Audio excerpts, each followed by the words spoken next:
Saturday morning, 7 TV. It is Karl and it is me.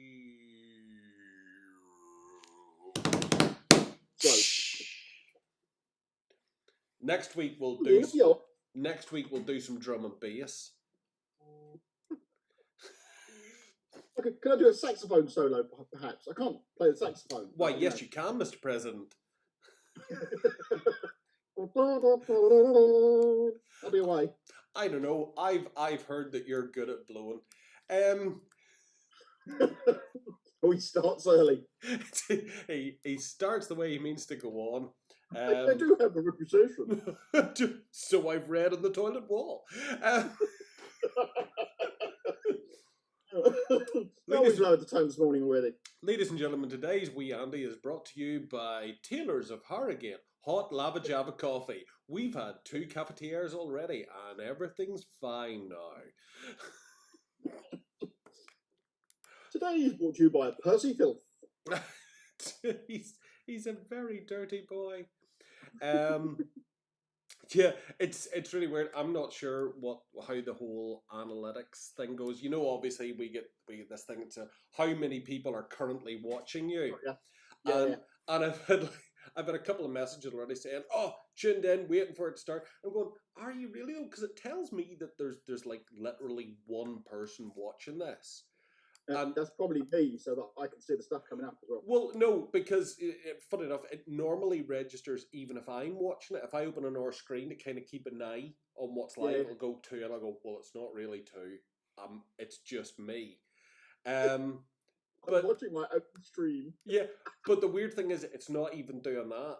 I know, because I've got a window open, so it normally does say 2, and then when you come online and remember to turn on your iPad, it goes to 3, and then over the course of the hour, it creeps up to, 5. I don't know how many devices I'm streaming at now. Turn on your phone. But actually, there's an interesting experiment. I wonder, because my phone doesn't care. It's just, YouTube unsigned. I wonder if I go in to this. This is an interesting test to see does it work, because there's the program. It says it's live now. So if I click Well, into it, David Brayshaw, he's watching while he's having a fry. Quite frankly. yeah, well So, there we go. I've got it up now on the YouTube on my phone, but the viewer number doesn't change. So there's some sort of little glitch. But listen, it's like I always say, as long as my mum's going to watch it later, it's all fine. my mum wouldn't have a clue. She still gets a little unnerved when the video recorder rewinds and makes a noise. Oh, Carl, I think it's broken. She still owns a video recorder. I love your mum.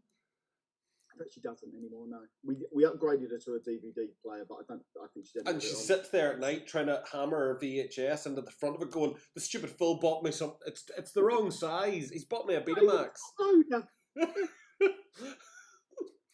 What a top loader! I remember a top loader. I remember my granddad borrowing a Betamax to bring to the house in Causeway Street to try it out. Yeah, there was a lot of it. So we had a Panasonic, and it had a remote control, which had at least a 25-foot cord on it. So all we would do is plug it in, go right to the end of the lounge, and just pause it and marvel. Yeah. And go, oh, I can go outside into the hallway. I can't even see the TV. Oh, I'm pausing it. Yeah. As amazing. Do you remember the first video cassette that you watched? Yeah, what from the proper video shop? Well, yes. Yeah. The rental. Hmm? The first rental we ever got. That's the Cheshunt Video, Pond Video, I think it was called.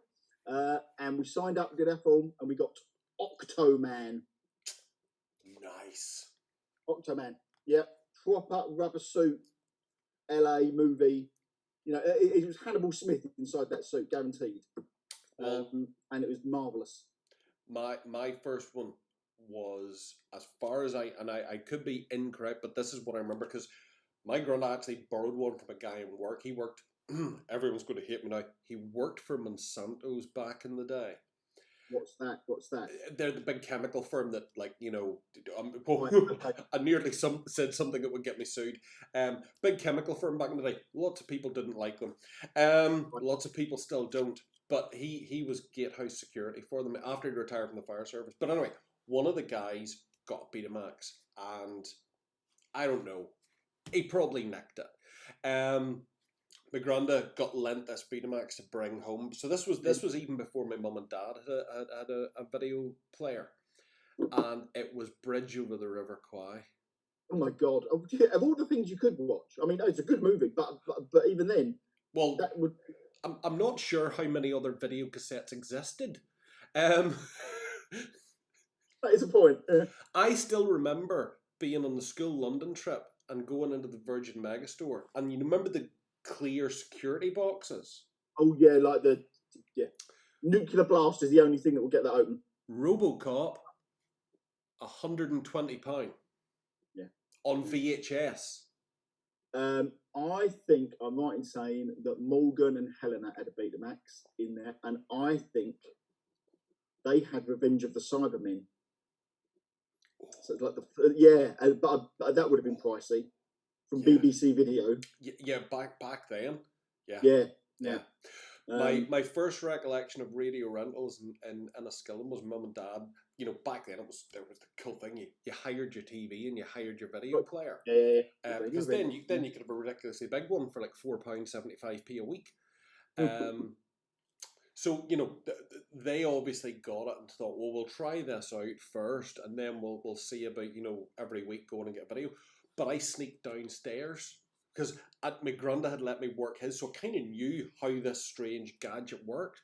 But the video they'd got, and I don't think at the time my parents had much idea, it was In Praise of Older Women, which was, it sounds a lot dodgier than it is. In Praise of Older Women? Yeah, it was like one of those Hallmark kind of videos. You know, like, you know, no, there was enough. Trust me, for an 11-year-old boy, there was enough.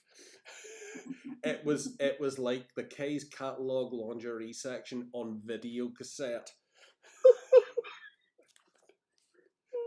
11 o'clock at night, like.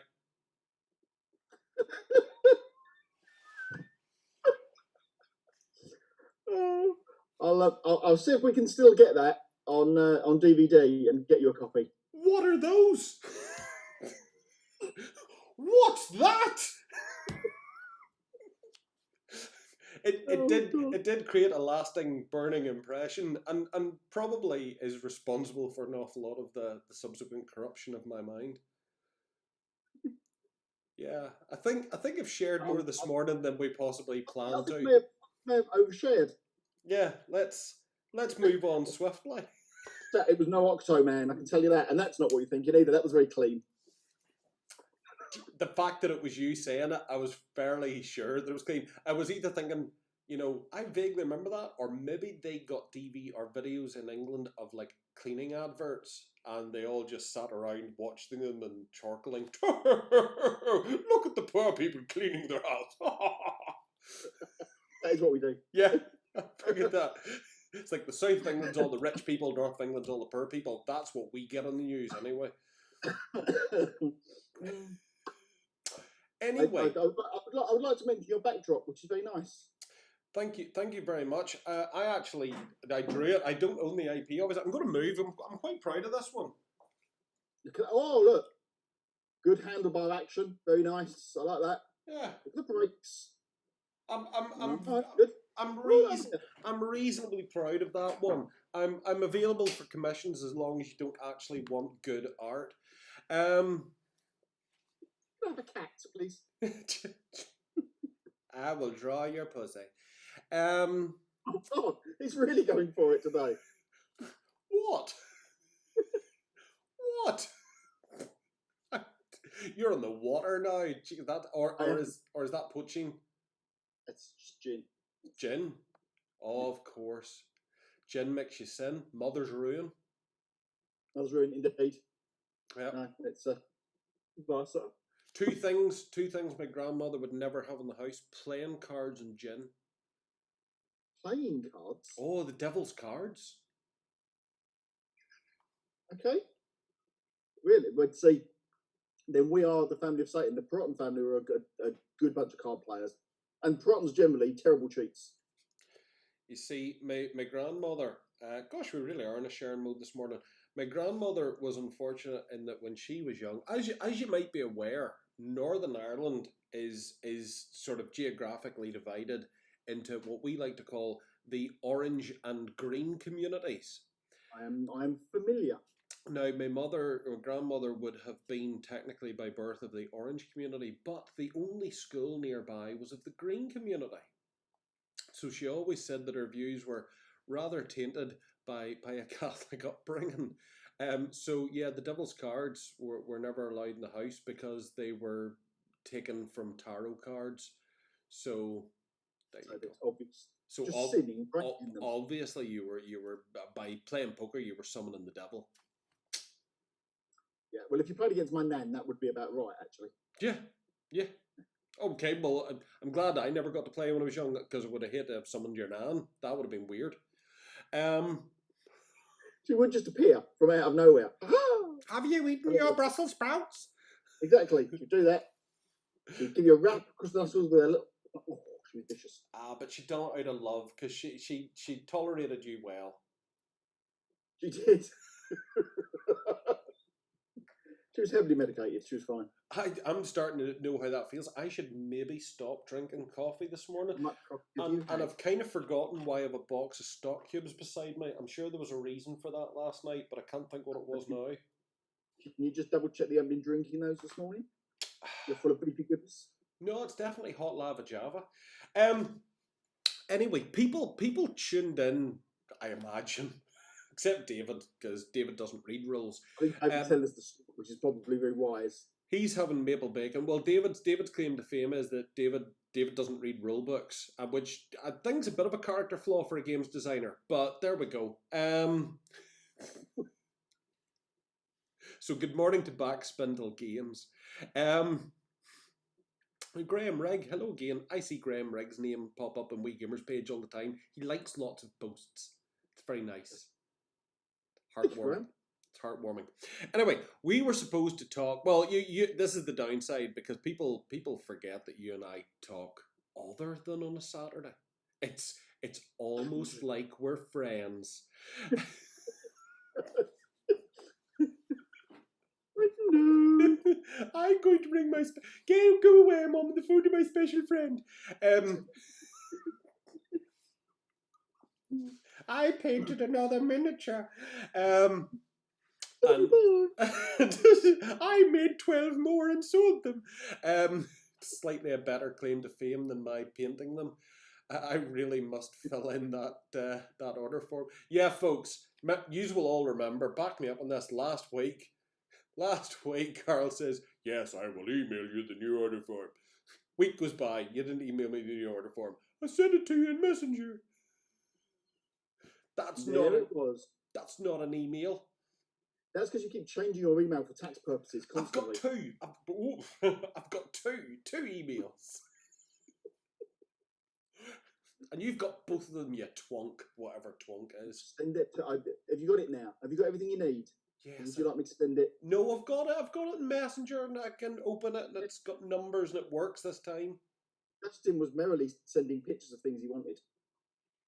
Justin gets very excitable about stuff. Justin couldn't be more excited about crooked dice if you were like a crack dealer. I can do that. First hit's free. After that, I'm sure we could do it. Don't tell him that. He'll look for his free one. So no, Karl and I chatted, and the rough concept that we were going to talk about this morning, because every month we sort of end up having the same conversation where we think, on Crooked Dice Saturday Morning 7 TV, we really should try and talk about Crooked Dice now and again. Yeah, because otherwise we might have to change the name. So we thought we'd talk about creating the perfect cast. And then Karl realised that there's an awful lot more accuracy needed than a casual conversation might allow. So we're going to generalise for now, talking about cast. And I was thinking, for example, Judge Dredd here, how one might, within Crooked Dice, represent characters that you love. And then what Karl and I are going to do, because we love you all, is we're going to set aside another little evening, and we're going to do a recorded video. Ooh. Where we fundamentally, we cross the T's, dot the I's, and put in the little commas and the other ones that float in the air on cast creation. So, there you go. I've saved you from looking bad this morning by not knowing the rules for your own game. Nor did I mention it. That would have been awful. So, I'm Jimmy now, right? Hence the leather coat. All right, mate. All right. It's game 7 TV, right? I want to play my favourite people, which is, like, oh God, now I've run out of somebody to pick. Here we go. Yeah, let's go with an easy one. Let's go with like a Doctor Who cast. So obviously 7 TV itself doesn't do Doctor Who because that IP belongs to somebody else. But if I wanted to do a 7 TV game set in Doctor Who, how would I, Jimmy, from the East End, go about selecting the right kind of cast members? Well, good morning, James. It's lovely to meet you. I can tell from your accent that you're from Belgium and the northern regions of Europe. The borders. Yeah. Hello. Hello. I'm from the East End of London. It's an interesting accent. Right, so what have you got in the 70th cast? Well, the first thing you've said, if you've got a Doctor Who one, is probably they will be heroes. What was that? It wasn't in rude. No. I would say then, a Doctor Who cast, probably heroes. So, across at least 2 of the sets, you've got either heroes or villains, which basically is just a way of toning the theme in your cast. It doesn't need a massive amount of explanation in there, but it means that you can only take models that are marked either hero or villain. And then you've got a third group called neutrals, and they go in. They can be picked in any cast. They can go either way. Yeah. The other thing I'll probably mention up front is genre in there as well. Right? So there are, in each box set, there are 6 different genres, and they are just a way of theming. Thank you. All of you out there are not familiar with the number 6. James will be demonstrating. You missed the classic Justin Lee Morrison video where he went, well, Jonathan, I've got 6 questions for you, and just carried on. No, that's not 6. Oh dear. Right, so what have we got? Genres, about 6 genres in each box, and they are a way of theming each of the casts. And also the extras that you take can only come from the genres that are on your stars and co-stars cards. So you match those symbols up. And I can't do this with you doing give us a clue in the background. It's a film. So what makes up your cast? You've got stars, co-stars, and extras. There might be some neutral models in there as well, and you might have some vehicles, things that you can kind of pick in to kind of choose from in there. So all 7TV does is take existing kind of skirmishing terms, like, I don't know, commanders and troops, and rephrases them and reframes them around kind of TV production stuff. So your champion will be a star, and then your kind of lieutenant will be a co-star, and then all of your rank and file people will be extras. Well, let's just to keep that in focus for a second. We use the example of Doctor Who. So our Doctor is obviously going to be our star. Yes. If we go with say like the I don't know who had a lot of companions. Let's go 4th Doctor. Okay, so Doctor is the star. Let's say he has Sarah Jane Smith. Yep. So she becomes co-star. Yeah, co-star. That's right. And then he would have also had, who else did he have at the time? Who shared boats with him? Let's do Seeds of Doom then. Harry Sullivan. Yeah, you can have Harry Sullivan in there as unit, and then this is where you have to start to sort of filter a TV show through what's required for a skirmish game in there. A lot of TV shows are normally your stars and co-stars, and then a couple of other guys in the background in there. But for a skirmish game, you need a force. You don't have to, but ideally like a balanced force of kind of things as well, of those 3 things. I think 7TV plays best when you've got a mix of stars, co-stars, and extras. Yep. You don't have to play that way. You could just play with 2 stars or 3 or 4 co-stars. So shows where it's a bit of an ensemble cast, like the A-Team in there, you can still build things however you like. You can say, okay, well, Hannibal Smith's the star because he gets paid more. Yep. George Papagetta. And then the other 3, so Murdoch and Face and BA, they're all co-stars in there. Because each one of those things has got a rating or a kind of a number attached to it. So one of the things you decide with the person that you're playing against is what size cast are we going to play with? What are the ratings that we're going to points basically for each side? 30 ratings is about right in there, and a star costs 10. Co-stars are about 5 and 6, and then extras run anywhere from about like 5 or 6 for like a heavy weapons team or something like that, down to 1 or 2 for minions and that kind of thing in there. So you can get a good spread of those things. But yeah, the Doctor would probably be a star. Sarah Jane would be a co-star. Harry probably would as well. Yeah. And then let's say we're playing a unit story because it's the easiest one to fit into a war game in there. So you then have maybe the Brig, maybe Benton, and maybe some soldiers in there. And if you're facing a giant robot or a giant living plant, you might want some like heavy weapons crew or something. Flamethrowers. Yeah. So it's quite easy to look at an episode of something that you've got and sort of distill it down into sort of the basic groups if you want to. But like I said, you sometimes have to abstract it out a little bit for some of the extras, particularly on shows where they don't have that kind of supporting cast. Yeah. So you go, okay, well, this one will say the setting is in the middle of London, so we'll have some police with it, or we'll have some soldiers, and you can weave that into your narrative to add in the extra ones that the extra things that you've got.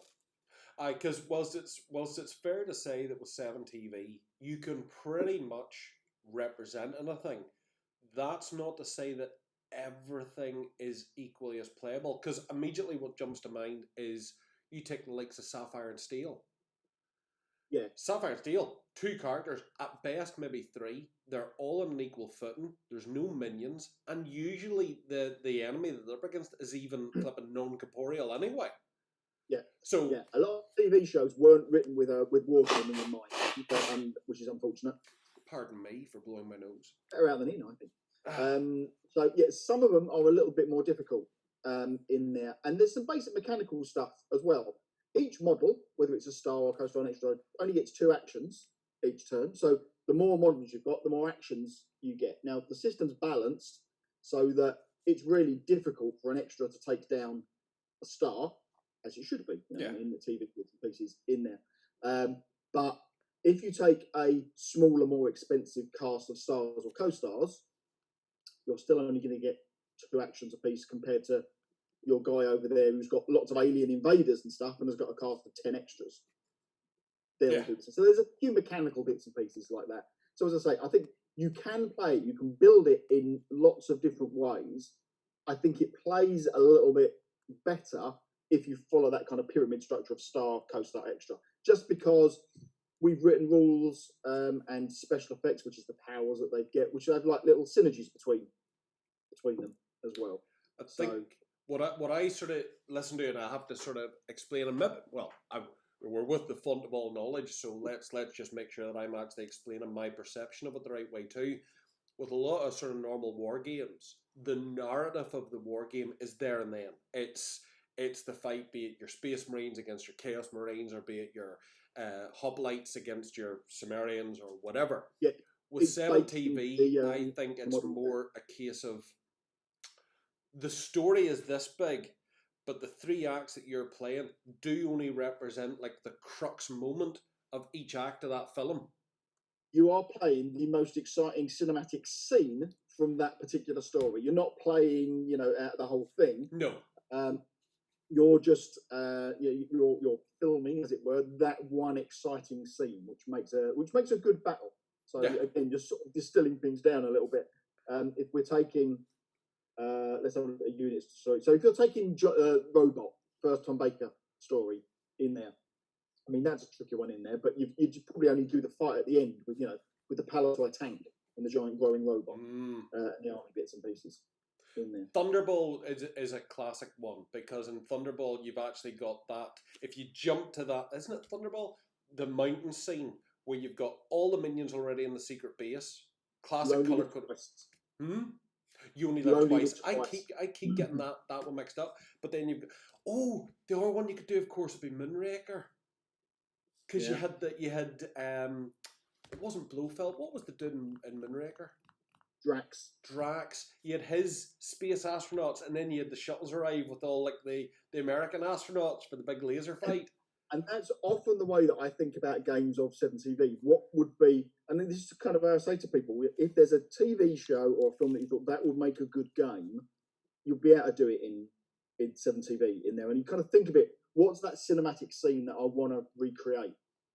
And kind of work out from there, really. In each box, there are between 100 and kind of 200 profile cards. So there's we got between 12 and 20 stars and co-stars for heroes and villains, and then the rest are extras. So there's loads and loads of choice in there for you to play. Like a crime thing like the Sweeney, or a Doctor Who episode in there, or James Bond, or really kind of whatever you like. There's cultists and aliens and army guys and ninjas and all of that kind of stuff. So there's plenty of choice for you to be able to kind of build that cast. I think the aspect of it that really has only clicked with me in recent times, and funny enough, it's been through reading and joining in some of the chat on the, dare I say, the fantasy playtesting group. Um, but one of the things that sort of clicked with me finally there was as guys are saying, oh, I'm doing up this cast, but these character types and these traits, they don't completely round off that character. And it's not until you're sort of standing back and going, but hang on, they represent that character at that moment. We're still standing back here trying to be wargamers, thinking of a character card that represents that character in their entirety, which is wrong. That's kind of the way. That's the opposite of what we're doing. We're trying to create archetypes. So I always use the example of the flamboyant agent in a Core 7 TV set. Nice. That was me being flamboyant. You can interpret that flamboyant agent really however you like. It could be James Bond for Connery or Moore or whatever you want if you want to. It could be Austin Powers as well. It's a generic kind of stuff. Or it could be a bit more modern, kind of hardcore, and be Jason Bourne if you wanted to, depending on the theme and the tone of the sort of game that you want, really. So if you want it to be, flamboyant and a bit cheesy, and you want to do your Austin Powers kind of thing and have a laugh with it, you can do that. Or you can take it to a little bit more kind of like realistic and cinematic if you want to. But it's when we're designing all of the profiles, but particularly the stars and co-stars, it's kind of a Venn diagram of what does this kind of archetype represent. So we've got a couple in fantasy in there where you could have a star that's Robin Hood if you wanted to, or there's a co-star in there which is the kind of mercurial thief, I think.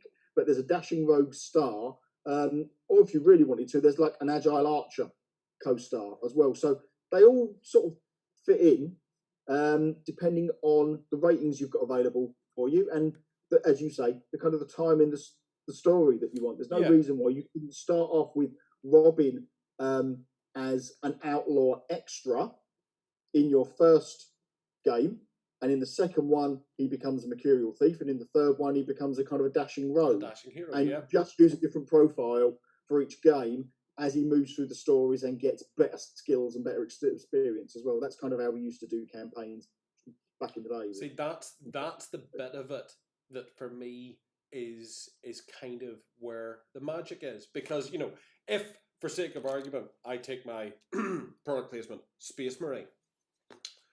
That Space Marine captain is that Space Marine captain in every fight. He will always do the same stuff. He will always do it the same way, and it's up to me to figure out how to use him, whatever. And mortal wounds will still kill him.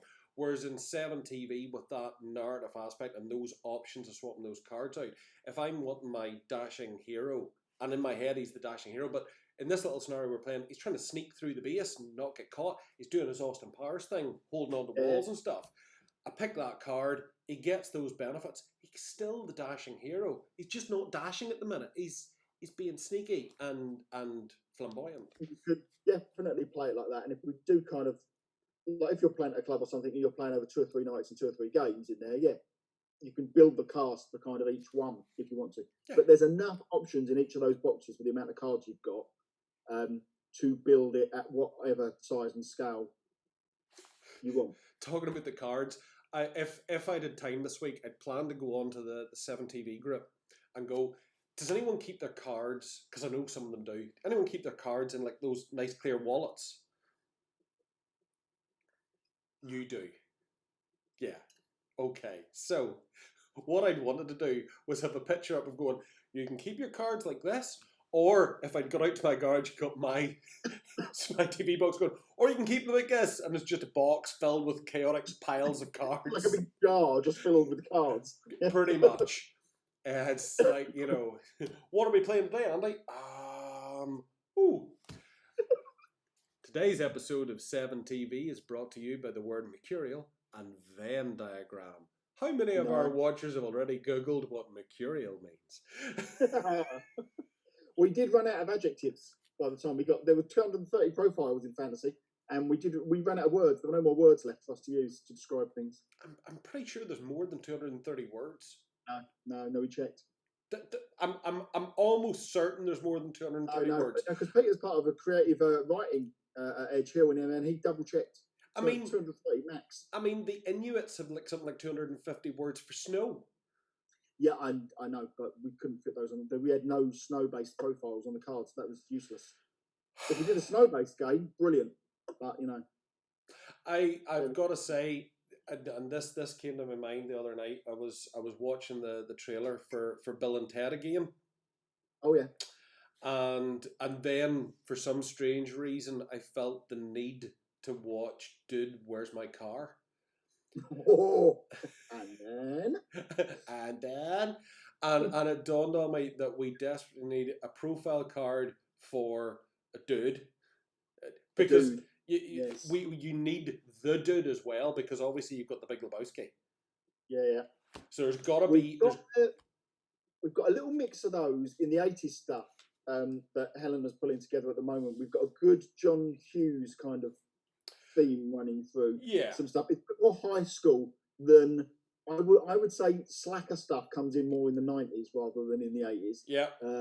But there's some high school stuff in there that I kind of I threw a curveball and said, "Can you include some of that in there?" But I think we both recognise the importance of literally a character card that has nothing else on it other than the dude, and his trait is abide, and this shall not stand.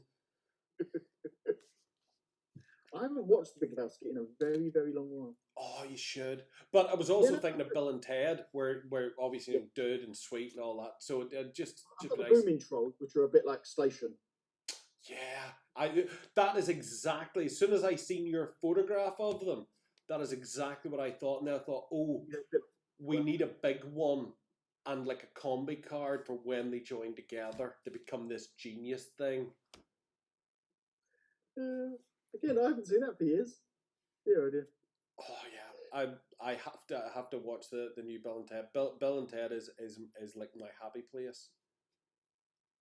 It's there's just something childishly, innocently just lovely about it. It's I'm an idiot, but I'll get through it. I'll be fine. it's like a small bastion of hope. Pretty much my lifestyle, I think.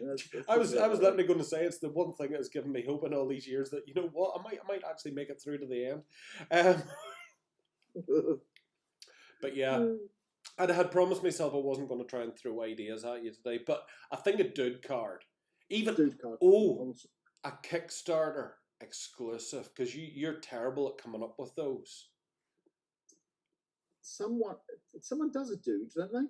There's like anyone with any class at all does a dude. Yeah, I think maybe Rogue maybe does one. Get off the I know what you're doing. I hear you. Don't fun here. You seen what I was doing? Poke.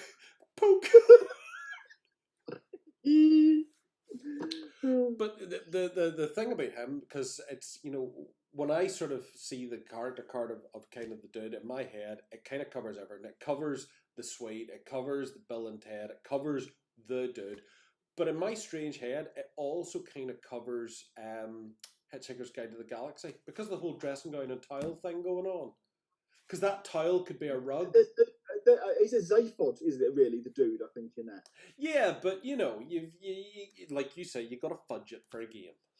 Yeah, but that's what you do. You kind of, when we're coming up with those archetypes, you kind of think, what can we get at least 3 film references out of this, or is this character so iconic, like the flamboyant agent, that you can kind of distill it down into kind of one thing? Yeah, because everybody who exists is actually based on him, as opposed to lots of characters that kind of fill that niche.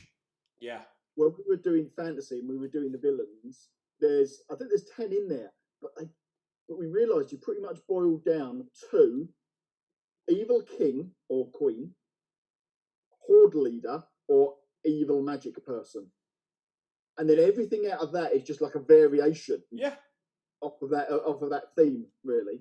Yeah. But that's always quite interesting doing that, trying to come up with those. What gave us problem? Trusted companion, kind of Sam Ganji. That was really quite difficult, that one, to try and sum up that across 3 or 4 films. But oops, you get there in the end. That's the fun bit. Yeah, I actually think it's funny enough, thinking about Sam and Lord of the Rings, I think he's the actual hero in that. Yeah, he's the everyman, isn't he? So Yeah, because he's been through it all. He faces the challenges, and he just let's get on with it. Whereas Frodo's all retrospection and self doubt and oh, bottom lip quivering. Where Sam's just like roll up his sleeves, get stuck in, let's feed get me, on and let's with it. fight. Come on, let's Yeah, have some lembas bread. light the bloody fires. Um, well, I think we have done a sterling job of giving them a very kind of clear overlay that I think if we do a recording, if we can get an evening free and we do a recording where we actually maybe sit down and create, that's what we could do. We could actually create a couple of casts. Yeah, because then you can look at the different options that you got. But Yeah. we can go into the different sort of stars and co-stars and stuff next time, depending on what you wanna do. Doctor Who's quite a good one. I mean, there's some obvious choices that you can pick, but there's different options of stars and co-stars that you might wanna go for. So yeah, that's a good one. Yeah. Stick on that theme, shall we? We've done good work this day. Cue Skeletor laughter. Grumpy Skeletor entertains me daily. I love the ones where it just pokes fun at He-Man, but how He-Man's actually wick and stuff. I think it's class. Anything where He-Man gets kicked in the balls is always quite funny. What? Even as a nearly 50-year-old man, I find that amusing. It's the simple things in life that bring us the best pleasure. Nothing like a simple kick in the balls, so give me a smile. Which is why in brain freeze. Where you going? I'll fill in with the dance routine until you do it. The dude gets put to sleep and wakes up in the future. The prostitute's been put to sleep as well. He's a soldier, and everyone in the future stupid. No, everyone's Idiocracy. I've never seen that. I've never seen it. Oh, you've got to watch. Right, you see, like 15 years ago, Idiocracy was like a warning about what the future was going to be. Now, Idiocracy is like a prophecy of what has happened. It's your fellow with the nose, isn't it? Yes, he's got a nose. He's got a nose, ears, hair. Good. Blonde. Is it not? Is it one of the, it's one of them? The man that does the sofa adverts. I don't know what he's doing. No, it's not sofa advert. He's too laid back. That one. It's with not, the nose. It's not him. No, it's not him. Hang on a minute. I can do this. The other one from Old School, who owns the house, who is in Stargirl at the moment. That fella. I think might be a brother of. I've no idea what you're saying. We've got it. Every week we go into this. We'll just say words. Patrick Wilson. No, is that Patrick Wilson? Hang on a minute. I don't know if I can do this. He's a Wilson. That's who he is. I'm just going to look up Idiocracy. That's the easier way, isn't it? I think this is it. No, look. This might work today. It's that one. It's the other one. Luke Wilson. Right. Okay. I don't know what that's. I think that's doing weird things to our broadcast. No, put it in there. That's yeah. Luke Wilson, not the other Wilson. I think they're related. The nose looks different. I think him. I'm sure Luke Wilson. There we go. Okay, siblings. Owen Wilson. There you go. That's the one I'm thinking of. Owen Wilson with his sofas and his nose. Okay, do me a favour. Remind me why I raised that matter, because I've now forgotten why I even raised Idiocracy. You saying something about Idiocracy, and it was made 15 years ago, and it's a warning of what we're into now, and I can't remember why. No, neither can I. I've forgotten why we even raised Idiocracy as an issue. We're terrible. We're like both the best and worst presenters at the same time. It's like we know it's Luke Wilson now, which is a real load off. Yeah, well, yeah, it's good to get a load off. We're like the antithesis of Ant and Dec.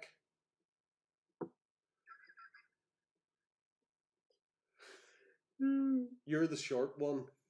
I'm the short one. I don't Yeah. Honestly, I genuinely don't know which is which. It's I always, it's I know that's a always, it's always Ant and Dec. Anthony's the tall one. Declan's the small one. So it's Ant, the one with the head. Yeah, and the car crash. Oh, that helps. Yeah, but they always stand the same way. They always stand in order of Ant and Dec as you look at them. That's handy. Always, Always. always. I think it's the only way they remember. I genuinely didn't know. I know it's one of those kind of like those good jokes, but no, I really didn't know. No, yeah, yeah. So you go. Which I suppose technically makes you and me Dec, because as people look at us, you're first. I'll sit lower in the chair there. You think? No, you need to sit. You need to sit taller. There we go. Now it makes sense. I don't know where my forehead ends. Would that help? Your forehead ends and your hair begins. Yeah. Sometimes I scare us. Moving on to the next. Moving swiftly on to the next thing on the agenda. We did have an agenda and I've lost it. Right. What's new this week for Crooked Dice? What can the lovely people out in Worldland be looking at spending? And what did we do this week? We have released the Fishfolk Cultists, which came out on the 1st, whenever that was. I've lost track. Did I do that the week before? But they're out now. So you've got some lovely little kind of Dagon cultists with little fish faces and robes and stuff to add to those. So it's the 3rd pack of those, and there's another one coming. I have been releasing the pictures of all of the Bombshell pulp characters as they've come out. They are back with the caster at the moment, and I hope that I will release those at the end of this month or early next at the latest, I would have thought. So they're all coming out as well. That's what I've done as well. I have given you some previews of the next lot of the Colony 87 with retro sci-fi stuff. So there's a Don Quixote and Sancho Panza kind of inspired bounty hunters in there. So they've been shared this week. What else have we got? I'm looking back through the thing. I've been working on the next Kickstarter. The next Kickstarter is basically built and done, save for some photographs of the lovely Orc warband. I need to look at that still, sorry. Yeah, no, that's right. So I built that this week, so that's ready to go. So you'll get 4 different kind of warband choices in that, and I'll start to send some previews of that. That will probably be from at the beginning of October, because I want to clear the rest of the Argonaut Kickstarter first before I put a new one up. That only seems like cricket. So we'll get the other one out of the way, and then we'll get that launched. But that's pretty much ready to go. What else have I been doing? Playtesting was the big thing, really, last weekend. Fantasy is now in its next big stage. So we've got all of the development team and about 15, I think people who are on the playtest list for Fantasy. So they've had loads of files sent to them with lovely laid out 230 profile cards, I think we've got, and all of the other bits and pieces. And we've been answering questions, and they've been finding things to tweak. Spelling mistakes and grammar. Yeah, no, I must commend you, having been privileged to be a part of that. It is a testimony to how quickly and how accurately you can turn stuff out. It's been mind-boggling, frankly.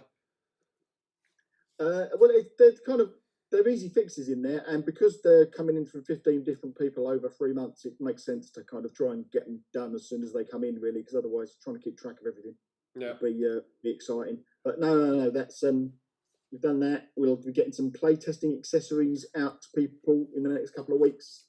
So I spoke to the printer, and we've got a few sets of those being made up, which will save you printing and cutting and doing a home crafting. Get you thing. So consummate friend. Excuse last week's pictures. I threw them up quickly because I know that the cultists are at least in there. There they go. Well, they'll appear on the screen for the people at home shortly. And I've forgotten how to pause the picture display. I'm sure there's a way to do it. But I'm darned if I can remember how. Anyway, it gives them something different to look at for 15 seconds. Um, So no, yeah, there's been loads this week. yeah, it is one of those things. I mean, for there, I don't mean to say a one man horse is it or a one man show, but you are essentially a one man show with people on the fringe helping you. But it is flipping inspiring just how much you get through. It also explains why you look like a battered dog some Saturday mornings. I'm assuming beaten rather than deep fried is what you mean by that. Oh, I meant the Northern Ireland expression of battered, as in taken round a corner and given a hiding. I would say Justin entertained me a great deal in there this week by saying, that bollocks," which is there's only the Irish that use it in that way, and I hadn't heard it for quite a few years, and it is endlessly entertaining. Yeah, we do try on Saturday Morning 7 TV to keep the language at least sort of plausibly deniable in front of mothers. That, well, they meant his pet cat, mummy, honestly. But yes. I think used in that context by your countrymen, I can't see how that would be. Oh no! I mean, within our own borders. It's become the key word of Saturday Morning 7 TV, borders. Within our own borders, things like bollocks is that's like thank you, you bollocks. It's a term of endearment. It's a lyrical ring to it, I think. Yeah, yeah. Get away with you, you bollocks, you. There's nothing detrimental or derogatory in that. But one has to change one's tone to deliver it in a more threatening manner. I'll knock a bollocks out of you. That's not even actually a threat, really. That's that's a playful thing. Playful. Yeah. How much is the repair in my car? £580. You're talking bollocks. Oh, you dinged my car in the car park. I'll knock a bollocks clean out of you. I'm endlessly entertained. I can listen to this all day. I think you do a podcast just of this. Well, I'm up for it. Bring Justin in as well. Just because the nice thing about Northern Ireland is much like yourselves with different dialects, and by that I don't mean various versions of robots that fight the Doctor. We sort of add our own little lilt to it. So, a stupid bollocks from County Antrim is very different than a stupid bollocks from County Londonderry. And indeed is different than a stupid bollocks from Fermanagh. See, that's the beauty of language. Yeah. What we could do some morning is I could get a couple of my fellow countrymen representatives from further down south as well. And we could all say the exact same thing. But it means slightly different things to each of us and is conveyed in a slightly different way. Yeah, line up of you like the usual suspects. Yeah. Each one saying it as you go along, and then the translation underneath of what you mean by it. I think that'd be marvelous. That'd be pure Saturday morning gold. We might have to do that one on Saturday night, to be fair. I think I've said this to you before, but I've worked with a wonderful man called Barry from Northern Ireland. And I worked for him and was Karl, and then our boss was Karl. Now, Karl. It took a while for the ear to adjust to who he was speaking to. Karl. There is a difference in there. There's a little roll just around the middle. A little roll. Karl. But, it took a while for you to go, were you talking to me then? I don't know. Who are you talking to? Lovely man. I'm talking to you, you stupid bollocks. Exactly. That's how you would know. Yeah. But how can you not know? Of course, here we take great delight in somebody being called Karl because we go, you've got a girl's name. I see. Brilliant. So even when you pronounce it one way, meaning the other, even better. Yeah. I like that. He didn't know, but I called him Karl. And it's amazing the small things. Like I have a couple of countrymen who now live and work in England, and the sheer delight they have out of that very thing where they literally will go, yeah, I've been calling him Karl all month and he doesn't know. And it's just a private joke in their own head because of their accent. But I can totally empathise with that because this And this may be why you are possibly the best peoples in the world, I think, in there just for that. Just nothing more than that. that's we should be a profile card all of ourselves. How can we fit it all on one? All things to all peoples. Yeah, profile card, the Irishman. Star. And that's it. That's all in the deck. That's it. It's all you need. This character has whatever traits you require. At any given time, he will pass that test. Yeah. That's another program guide sorted. Absolutely. I mean, it's great. You can base it loosely on Liam Neeson and the three other people that we've exported. But then Liam's different because he's got a certain set of skills, so you'd have to be quite different with that. He's got a peculiar set of skills. Yeah, he does. Colin Meaney, he should be involved as well. Colin Farrell. In fact, you could just pick anyone with an Irishy sounding name and just designate them as that profile card. Except Bullseye from Daredevil, he's not allowed. Yeah. Have you seen the trailer for the Batman, the new one? I didn't even recognise Colin Farrell. There's so much makeup on the top of there. Oh, he was intense, but he was bad as Bullseye. I don't think there's anyone can deny that. It's a bit of an odd. Yeah, I don't know. There's something I don't quite like about that film. I'm Bullseye. I never miss. It's like, sorry, rewind that. You're from here. What did you even say? Where are you from?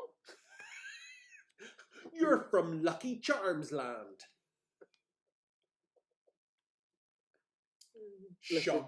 Shocking altogether. Right, I think we should wrap up because I think we're at that sort of time, aren't we? We're sort of at the window. I think if we go over an hour, we tend to break each other. Do I start sobbing and rocking like Arthur Fowler? And I just start talking bollocks. We never stopped doing that. That was back at the beginning. We started doing that. It's the kind of like the pinnacle of my presentation level. I think your 3 pots of coffee have done you very well today. Does wee Andy get any better? No, but he doesn't get any worse. He's constantly at that level of quality, and that's a gift. It just keeps going at that level. He is the consistency of pot-made coffee. Folks, right, my darling, I will let you. I'm going to suggest no more coffee. I'm actually going to now for the rest of the day. I'm going to have a caffeine-free and digital-free day. It's been quite chaotic these past couple of weeks in the real world for me in work. And it's quite busy with the bunker. There's lots of big changes and things all happen rather rapidly, and I don't do change well. I still have t-shirts from when I was like 20, so there's a lot being processed and stuff like that there. So I think today after this I'm gonna sort of shut everything down and I don't know, do what I normally do, find a mountain or a seaside and shout at it a lot. You bollocks! Angry. That's what I was Angry bollocks. Angry after that is. Yeah. Why, Lord? See, you can't. You have to go to a mountain here if you're going to sort of do why, Lord, because if you do that in the street here, they think you're preaching. Just run across a hilltop like Bishop Len. Well, I could always put on my flamboyant outfit and run across and do like The Hills Are Alive or something like that. Yeah. A doe, a deer, female deer. I need to see you in the Julie Andrews cosplay. I think that reveals more about what you think about than the need to actually see me in one.